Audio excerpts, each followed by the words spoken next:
La carta del apóstol Pablo a Timoteo, la carta pastoral.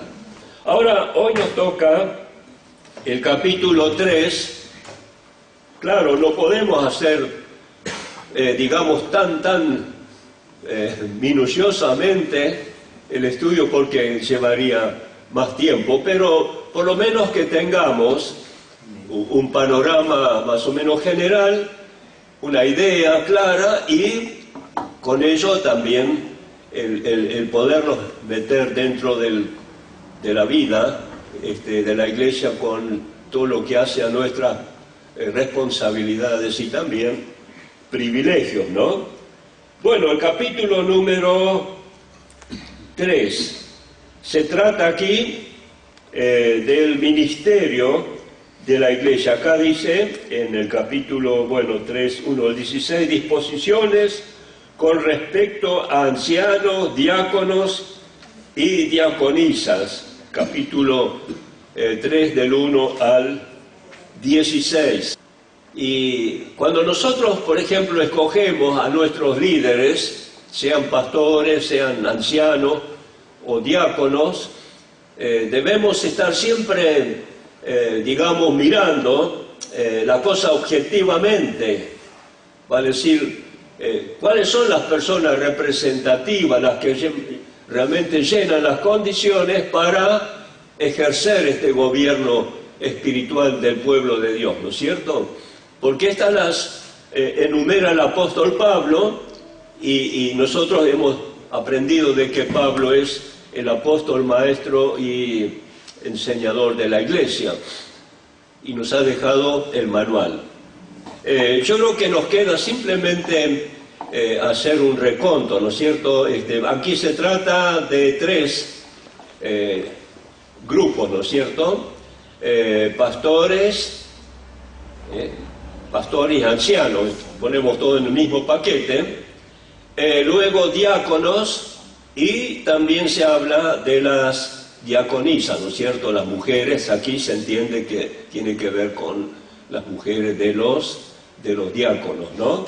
Así que vamos a ir viendo, ahora paso a paso, vamos a ir, capítulo 3, versículo 1, palabra fiel, si alguno anhela, algunas versiones dice apetecen, obispado, buena obra desea, ¿no es cierto? Ahora, la palabra obispo, o como acá la tenemos, ¿no es cierto? Obispado, obispo, la palabra en griego significa el sobreveedor, el que sobrevé, que mira, que trata de mantener el orden dentro de una comunidad, ¿no es cierto? Esa es una palabra, ¿no es cierto? Obispo. Otra palabra que utiliza el Nuevo Testamento para el que dirige una iglesia es presbítero. La palabra griega significa anciano. Presbítero es una persona anciana, no un viejo, sino una persona madura, ¿no es cierto? Puede ser un joven con mucha espiritualidad, ¿no es cierto?, que realmente tiene condiciones de líder y se le llama igual anciano. No porque si un joven, decir un joven que es un viejo es una contradicción estúpida, ¿no es cierto? Simplemente significa de que es una persona madura, espiritualmente, emocionalmente hablando, ¿no es cierto? Entonces tenemos que quitar esa idea por ahí que puede haber. No, pero nuestro pastor o nuestro líder debe ser un anciano, un viejito. No, puede ser un hombre joven, dinámico, pero con capacidad espiritual para gobernar una iglesia, ¿no es cierto? Entonces, la palabra anciano, cuando nosotros decimos anciano, están trabajando juntamente con el obispo, o sea, el pastor, porque en realidad no debería haber una diferencia, pero es obvio, está la diferencia porque no es necesario que en una iglesia haya muchos pastores, ¿no es cierto?, oficiales, que tienen la dirección máxima, porque tiene que ser así, ¿no es cierto? Entonces, se le llama anciano. En algunos casos, si la iglesia es muy grande, bueno, la iglesia, la membresía nombra más de un pastor, con prerrogativas mayores. Y junto a él, los ancianos, que es el grupo que le sigue, ¿no es cierto?, para poder tener un buen gobierno, ¿no es cierto?, que no sea minoritario, sino representativo, ¿me entienden? Así que, entonces, cuando hablamos de obispo, acá como dice el obispado, pensamos en un sobreveedor o en un presbítero, o sea, anciano, es decir, que tiene edad y madurez, ¿no es cierto? O la otra palabra que aparece muy a menudo dentro del Nuevo Testamento es la palabra pastor, ¿no es cierto? Un apacentador, alguien que conduce como un pastor, digamos, normal, conduce las ovejas, las cuida, las dirige, las ayuda.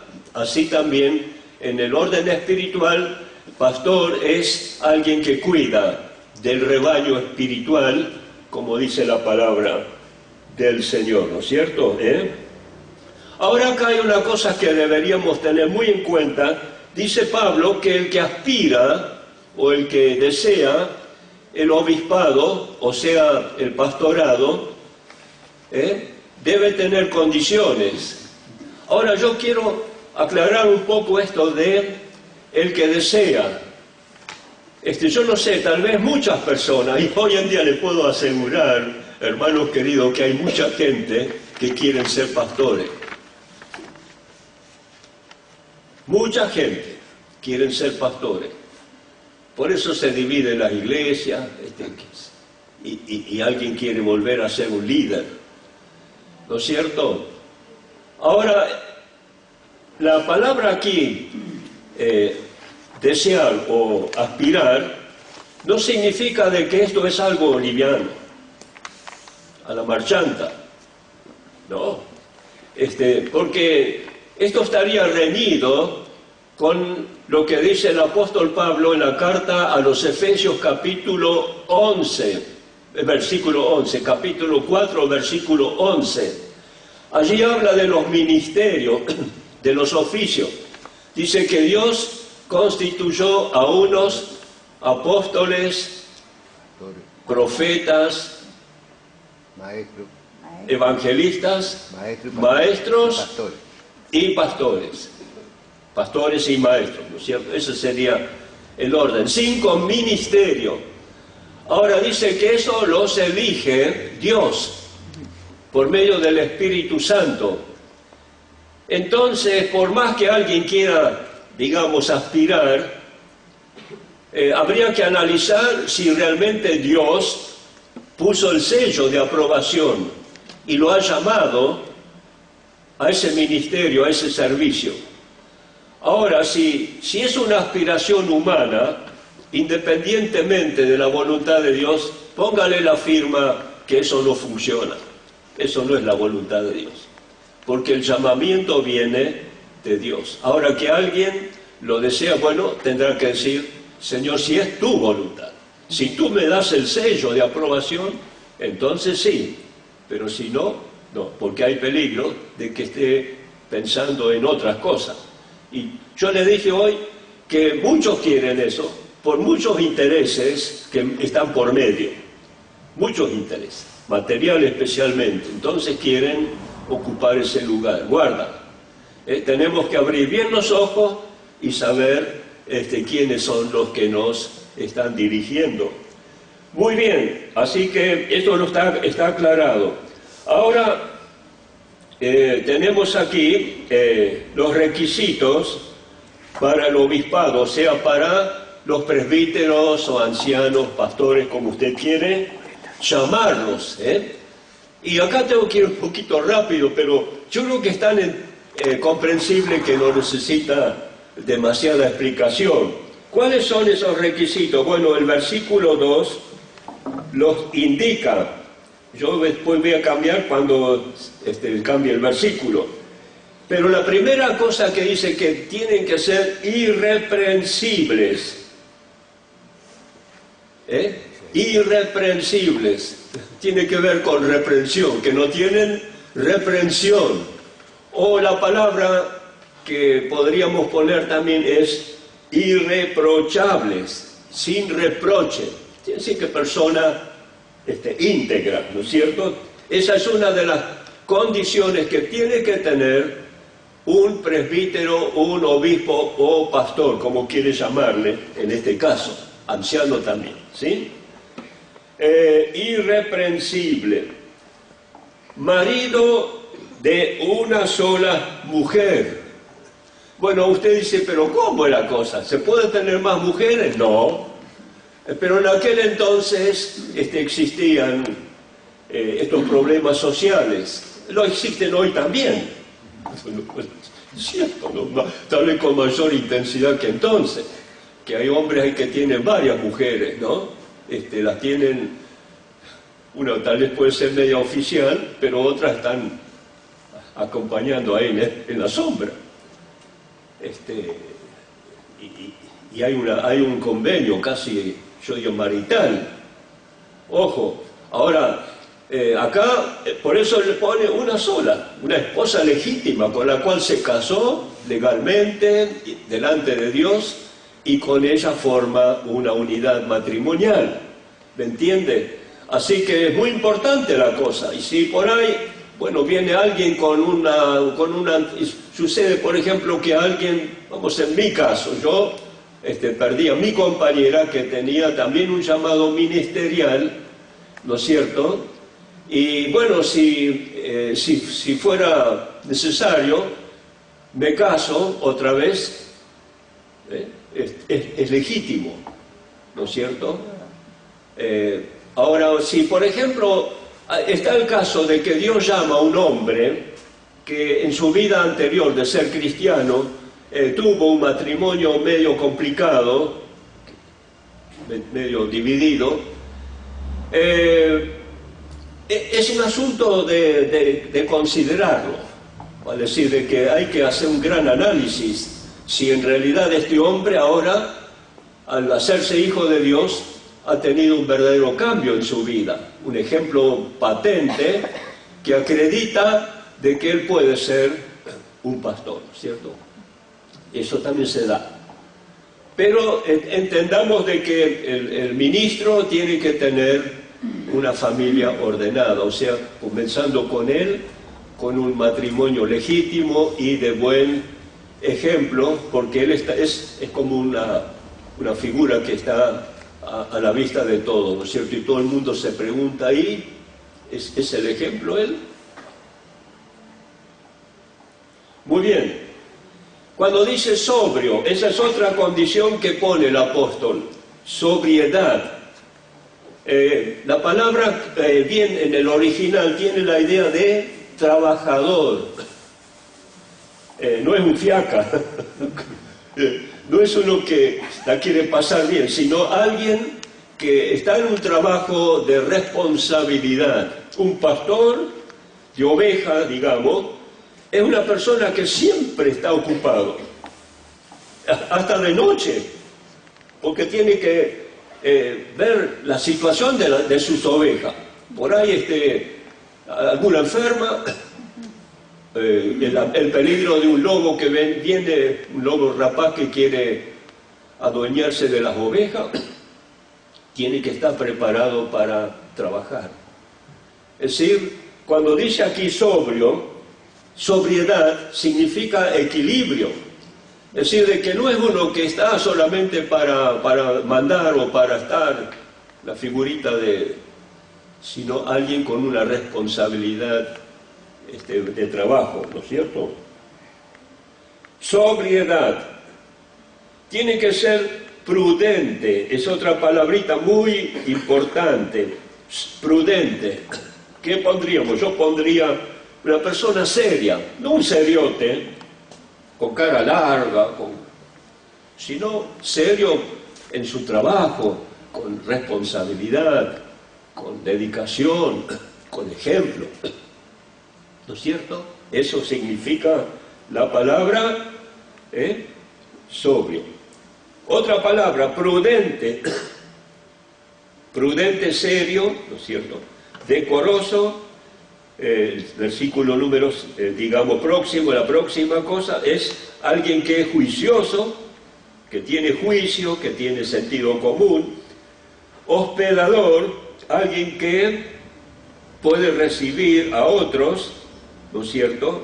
Esto era más en el tiempo pasado. El hospedaje hoy en día no es tan complicado, pero en aquellos entonces la gente transitaba. Los ministros andaban de un lugar a otro, pero en una manera distinta a la nuestra, con distintas condiciones también de la vida. Entonces, cuando llegaba un pastor a una localidad y él se juntaba con el otro pastor de la casa, digamos, lo invitaba para que estuvieran pasando juntos el tiempo, ¿no es cierto? También lo hacemos hoy en día, pero no es tan común. Hospedador, alguien que es generoso. Dice apto para enseñar.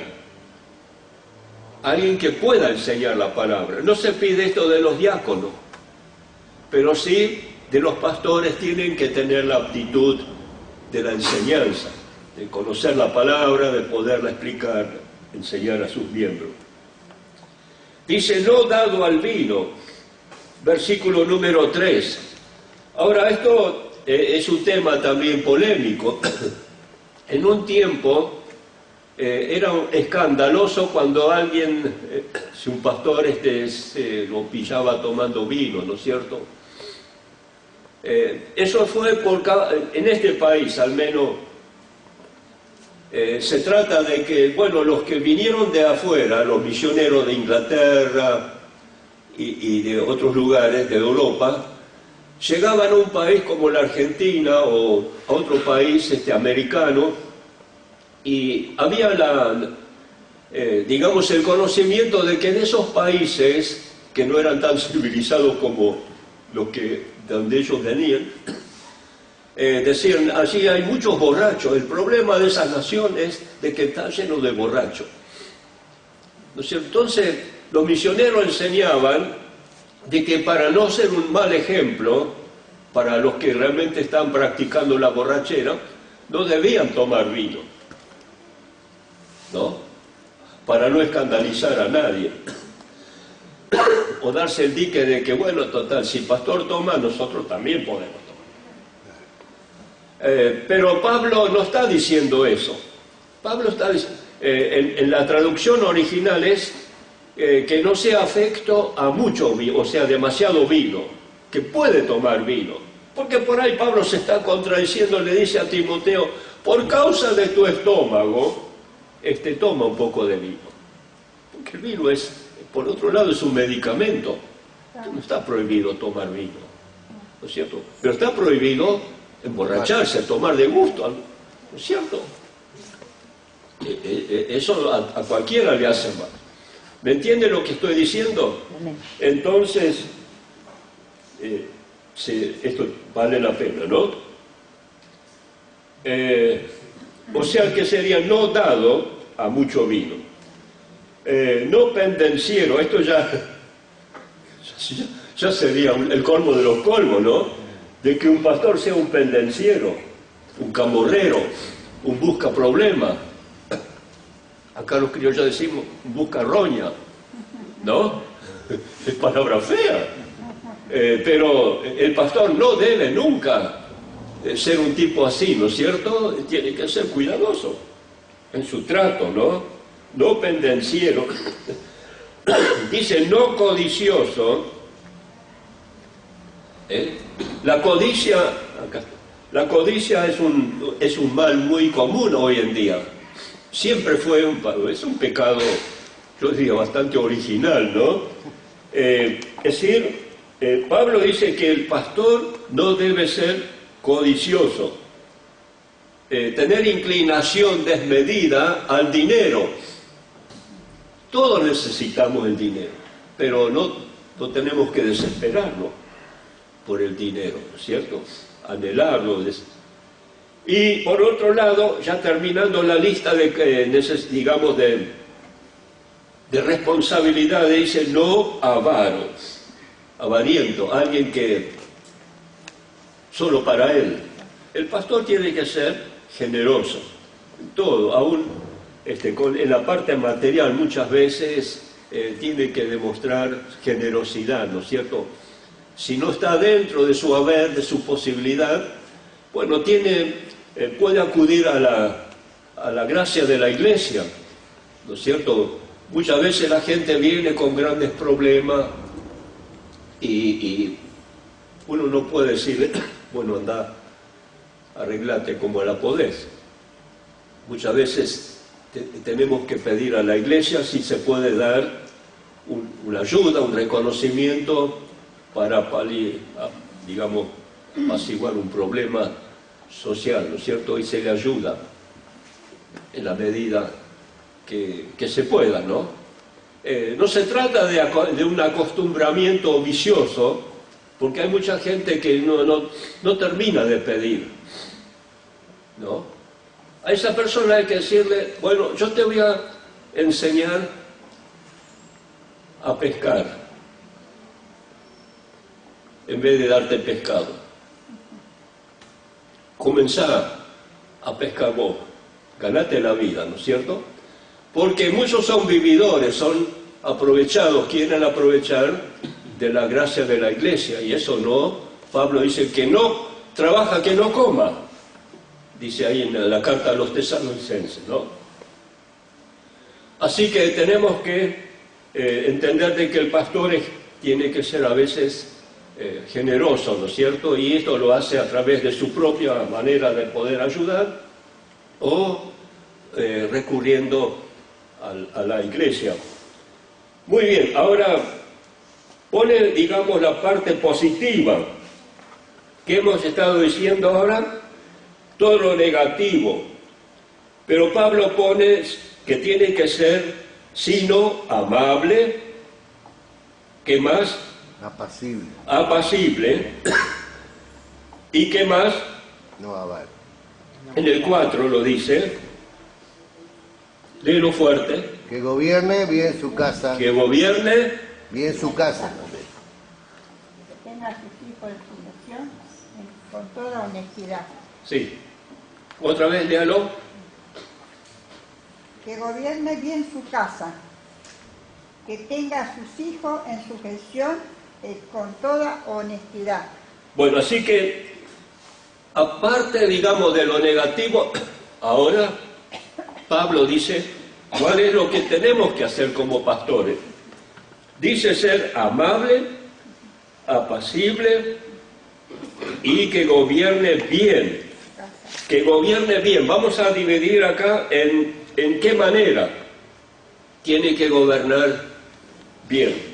Dice su casa, es decir, su propia hábitat. Hay un pequeño gobierno.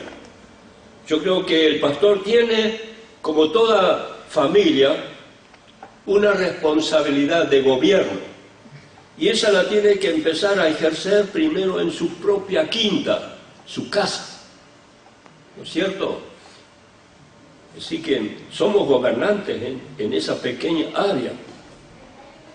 Y hay que hacerlo correctamente. Y acá después se agrega que tener en sujeción a sus hijos. Y otra cosa que tiene que hacer, el versículo 5 lo dice. Esto es muy clarito, a ver. Pues el que no sabe gobernar su propia casa, ¿cómo cuidará de la iglesia de Dios? Claro, si no sabe gobernar su propia casa, ¿cómo va a gobernar la iglesia del Señor? Ahora, tenemos ahora todo esto ya, digamos, en gran medida está todo configurado, lo que hace al aspecto de un pastor. Pero hay dos condiciones más, versículos 6 y 7. A ver, ¿qué dice acerca del versículo 6? Fuerte, ¿alguno que lo lea? no un neófito, no sea que desvaneciéndose caiga en condenación del diablo. No un neófito, no sea que él, por ser un neófito, caiga en los lazos del diablo. ¿Qué es una persona neófita? ¿Qué es un neófito? A ver, por allá, a ver si me pueden decir. Un ignorante que pretende hacer creer que sabe. Dice ignorante, ¿no? O sea, que pretende hacer creer que sabe cuando en el fondo no sabe. No sabe. Bueno, decir un ignorante es fuerte, ¿no es cierto? Pero sí, es una persona que todavía no ha desarrollado, digamos, una comprensión razonable acerca de lo serio, de la gran responsabilidad que entraña el ser un pastor, ¿no es cierto? Un anciano presbítero. Es decir, algún novato, alguien que no ha tenido una experiencia, digamos, visible de una capacidad ministerial. Es decir, ¿cuál es, digamos, la forma? Bueno, la iglesia tiene ojos, ¿no? Los miembros. Ven quién es la persona dentro de este contexto de personas que realmente tienen alguna experiencia, realmente que digamos, se enmarca dentro de estas condiciones. Entonces, la Iglesia, por medio del Espíritu Santo, escoge a la persona que reúne esas condiciones, ¿no es cierto? Así que no es tan neófito, o sea, tan novato, o tan falta de experiencia, alguien que tiene capacidad. Y esa es la persona que realmente se necesita, ¿no es cierto? Porque si no tiene experiencia, la falta de experiencia hace de que hagamos cualquier lío.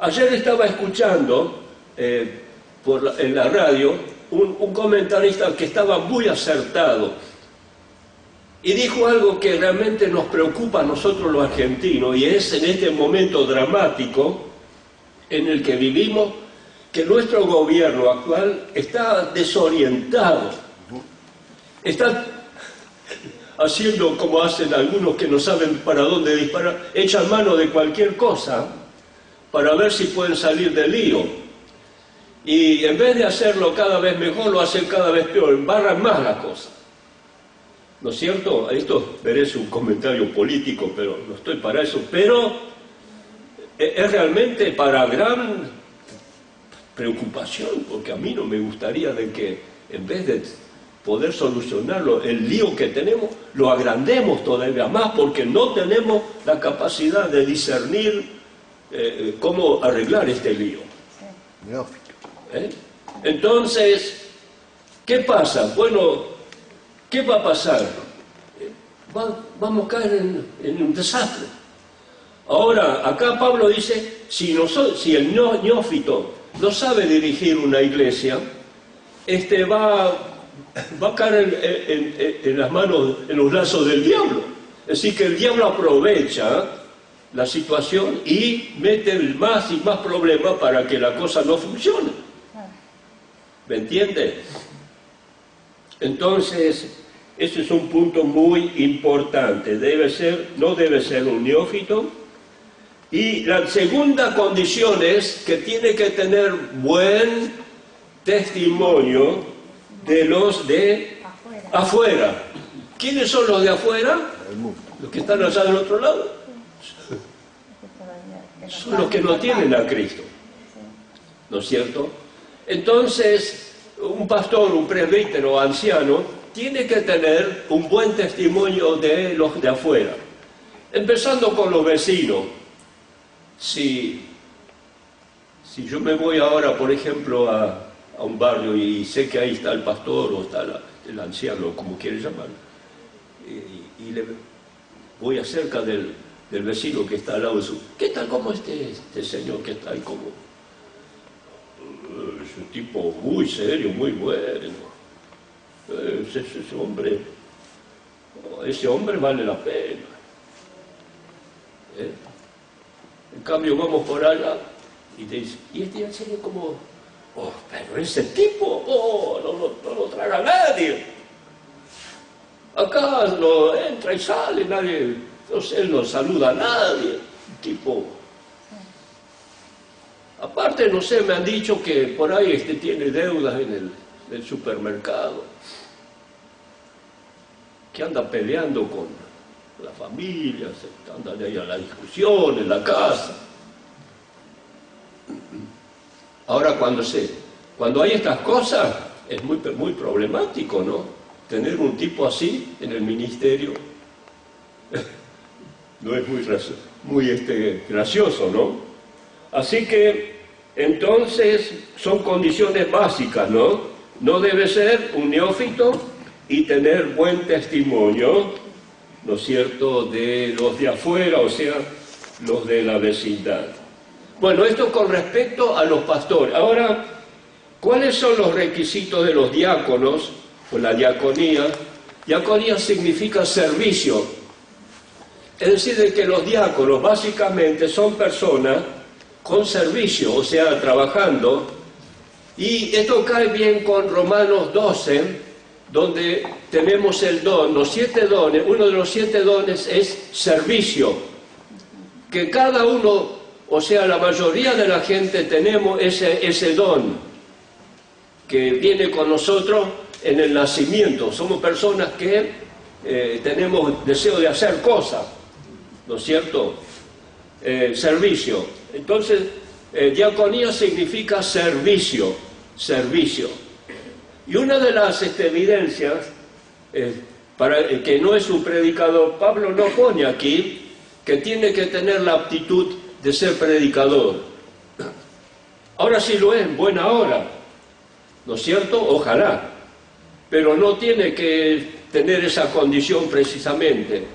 Si, por ejemplo, la iglesia escoge una persona dentro de la membresía porque ve de que es una persona que trabaja, que le gusta hacer cosas, servicio, y lo eligen, pero el hermano se levanta y dice, no, a mí no me elijan, no, pues yo no puedo predicar.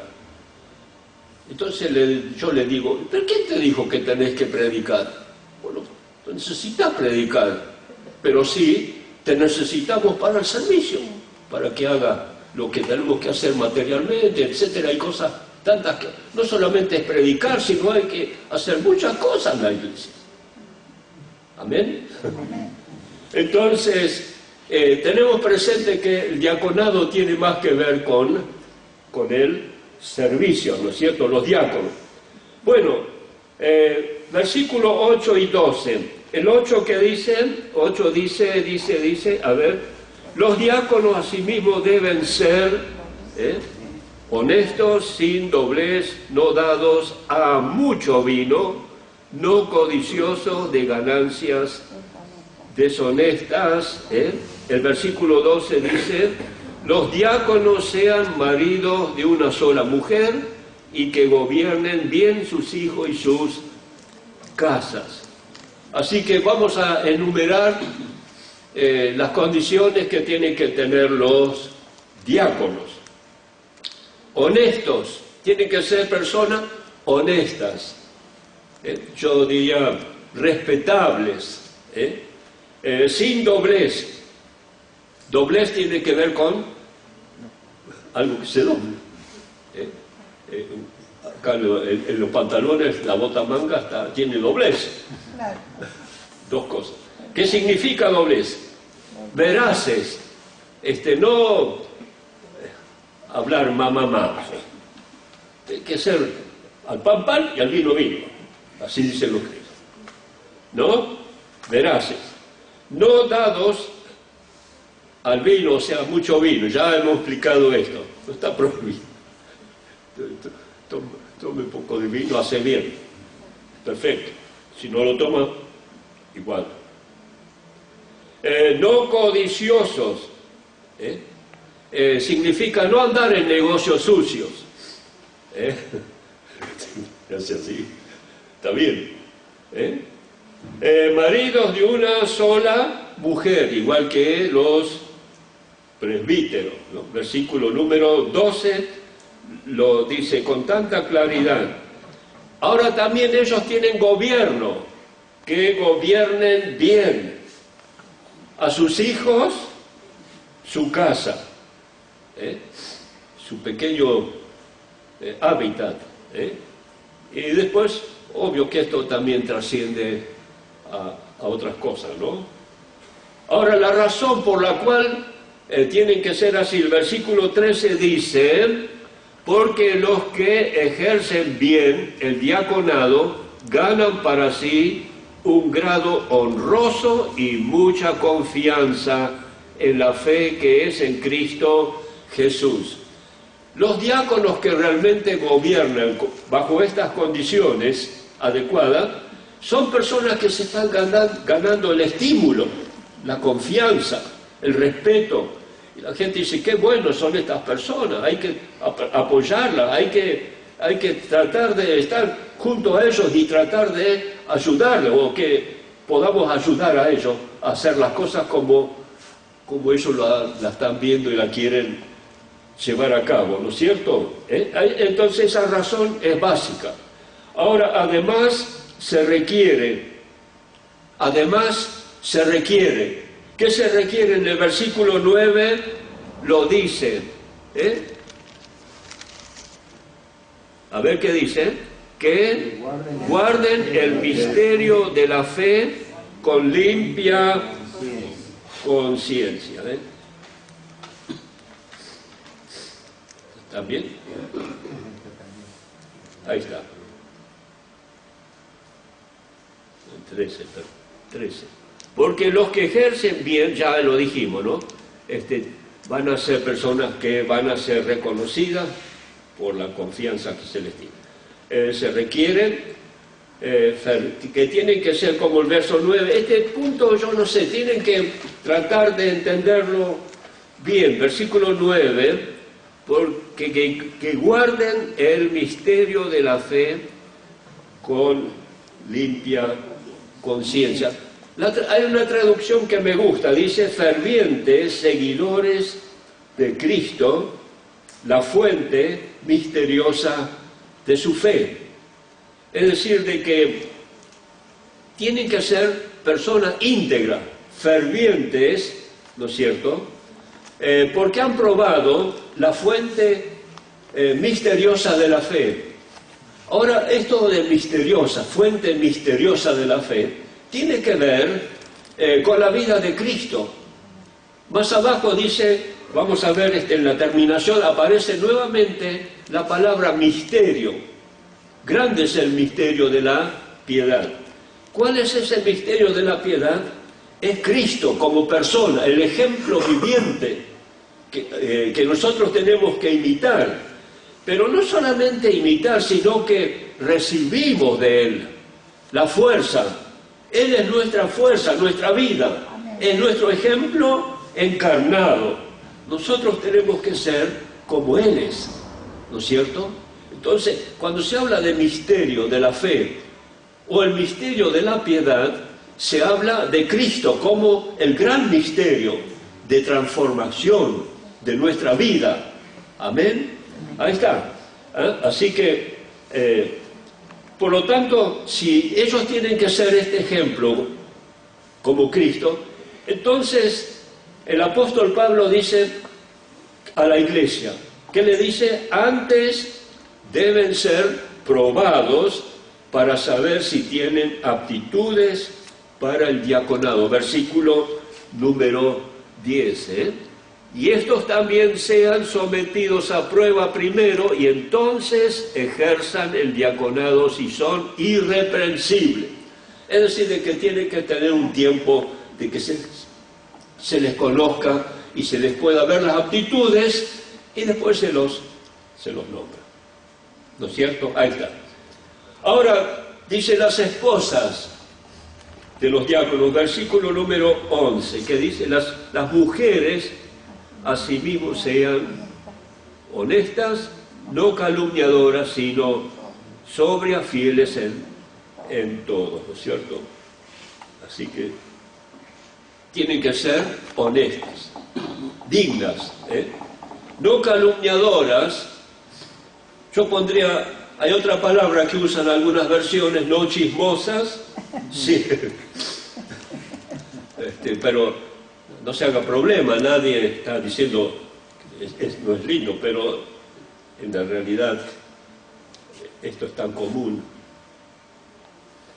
Uno de los grandes problemas en nuestro mundo en general, pero también a veces el diablo se mete en la iglesia y empieza con la chismografía, los chismes, ¿no es cierto? Vamos de acá para allá, para allá. Va llevando chisme, trayendo chisme, ensuciando la casa con estas cosas que escuchamos, que no son, a veces son mentiras, son cosas para denigrar, para sacar ventajas también. Así que, ¿cómo tienen que ser las mujeres? Yo digo también, los hombres. Vamos a ser claros, justos, ¿no es cierto? No andemos, tenemos que ser honestos y no calumniadores ni calumniadoras, ¿no es cierto? ¿Qué dice que tienen que ser? Sobrias, o la palabra templada, equilibrada, ¿no es cierto? Y segundo, fieles en todo lo que hacen. Esa es la tarea de los diáconos, ¿no es cierto? Ahora, terminamos este capítulo, y ya también yo termino. Acá hay una recomendación final. Muchas veces hemos tenido un problema para entender que parece que esto está cortado. Fíjense usted cómo Pablo venía hablando de condiciones, de cualidades. Ahora termina así. Y en el verso 14 dice, esto te escribo, aunque tengo la esperanza de ir pronto a verte. En la primera enseñanza dijimos que Pablo lo dejó a Timoteo en Éfeso. Pablo tenía que enseñar a la iglesia de Éfeso todas estas cosas. Y Pablo dijo, yo me tengo que ir al norte. Primero se quiso ir a Bitinia, pero el Espíritu Santo le dijo, vete a Macedonia. Allá fue él. Estaba trabajando en este tiempo. Y acá dice, bueno, cuando vuelva de regreso, yo voy a pasar por Éfeso, y ahí nos vamos a encontrar. Esto es lo que dice el versículo 14. Pero que si trato, verso 15, sepas cómo debes conducirte en la casa de Dios. La casa de Dios es la iglesia, no el templo, sino toda la congregación, la gente. Esa es la casa de Dios. Ahí vive Dios dentro de nuestro corazón, que es la iglesia del Dios viviente, no es la iglesia de ladrillo, el templo. El Dios que vive dentro de nuestra vida, de nuestros corazones. ¿Amén? Amén. Amén. Muy bien. Ahora, ¿por qué es la iglesia? La iglesia es columna y baluarte de la verdad. ¿Qué es la iglesia? La iglesia es la columna que sostiene todo un edificio. Y baluarte, algo que tiene circunscripto, paredes, ¿no es cierto?, alrededor. Una defensa. Es decir, de que sostiene la verdad y defiende la verdad. La verdad pura. Esa doctrina que Pablo dice, la sana doctrina, de la que vimos nosotros en la primera lección. No una verdad a media, mezclada con todo tipo de cosas raras. La iglesia es responsable como una columna que sostiene todo un edificio y que lo cuida alrededor para que no entre nada sucio. Así que la iglesia no es cualquier cosa, es columna y baluarte de la verdad. Ahora, ¿cómo dice? Indiscutiblemente grande es el misterio. Acá tenemos otra vez la palabra misterio. El misterio de la fe. El misterio de la limpia conciencia, en otra parte. Ahora, indiscutiblemente, no se puede negar esto. Grande es el misterio de la piedad. Dios, yo se lo voy a leer en una paráfrasis que dice lo siguiente, es muy importante. Vamos a buscarlo, ya lo tengo acá. La Iglesia debe mantener en alto la verdad de Dios. Ahora, Pablo dice, no es fácil saber cómo llevar una vida piadosa, en este caso, ¿no es cierto? Porque él estuvo haciendo una mención de requisito muy serio, tanto para pastores como para diáconos. ¿Y qué pide de ellos? Integridad. ¿No es cierto? Que sean realmente personas con una responsabilidad tremenda, ¿no es cierto?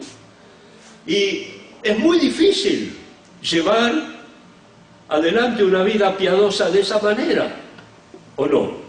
Claro, cuesta, no se puede hacer cualquier cosa. Tiene que ser a rajatabla una vida como Pablo acá la diseña, ¿no es cierto? Pero, ¿cuál es la respuesta? Si es difícil, sin embargo tiene que hacerse. ¿Quién es nuestra respuesta? Yo diría acá la respuesta es, la encontramos en esta última parte. ¿Y qué dice? Esto es muy importante. Dice, Cristo vino a la tierra como hombre. Usted aquí lo tiene escrito de una manera, yo se lo estoy poniendo para que lo entienda mejor, ¿no es cierto? Cristo vino a la tierra como hombre, ¿o no? Nació de la Virgen María, en Belén. Bueno, ¿qué más? Fue grande, fue un hombre, empezó un ministerio a los 30 años y dice, se mantuvo inmaculado en el espíritu. ¿Qué quiere decir inmaculado? Que no tuvo pecado, que vivió una vida ejemplar, ¿no es cierto? Número 3, y fue servido por los ángeles. ¿Cuántas veces, yo estoy mirando en el Evangelio, cuántas veces los ángeles vinieron y ayudaron a Jesús? Después de la tentación, dice la palabra, que los ángeles vinieron y lo confortaron. Bueno, predicado entre las naciones. ¿Qué hacía Jesús? Él predicaba el Evangelio en todas, hasta pasó fuera de la frontera de Israel. Se fue al otro lado para que también los gentiles pudieran escuchar, ¿no es cierto? Y luego dice, fue aceptado por personas de todas partes del mundo. Ahora, eso en su tiempo. Ahora, pasaron casi más de 2000 años y Jesucristo es predicado en todas las partes del mundo. Es un nombre, sobre todo nombre. Es un mensaje que ha trascendido. El cristianismo es el mensaje supremo, ¿no es cierto? Y eso viene aparte, digamos, de parte de Jesucristo y siguió en el curso de la historia a través de la Iglesia. Y dice que Jesús fue recibido de nuevo en gloria. Esto lo dice ese texto claramente aquí, ¿no es cierto? Tan lindo. Es un cántico, es un cántico. Ahora, Él vino, se encarnó, hizo todo esto y ascendió a los cielos, resucitó y se fue, ¿no es cierto? Ahora, ¿qué quiso decir Pablo? Bueno, Pablo dirá, yo les estoy diciendo cómo tienen que ser los pastores, cómo tienen que ser los diáconos, cómo tienen que ser las mujeres. Ustedes dicen, pero es muy difícil lo que nos está pidiendo Pablo. Sí, es muy difícil, pero es posible. ¿Por qué razón? Les voy a decir por qué. Pablo dice, porque Cristo vino en carne a este mundo.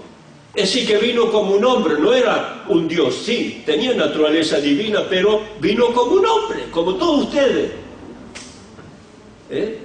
Y se comportó como un digno hombre.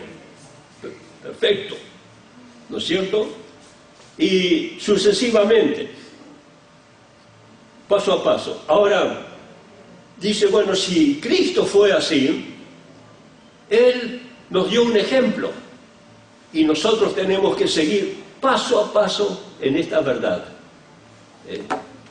Lo que Él hizo, nosotros tenemos que hacer.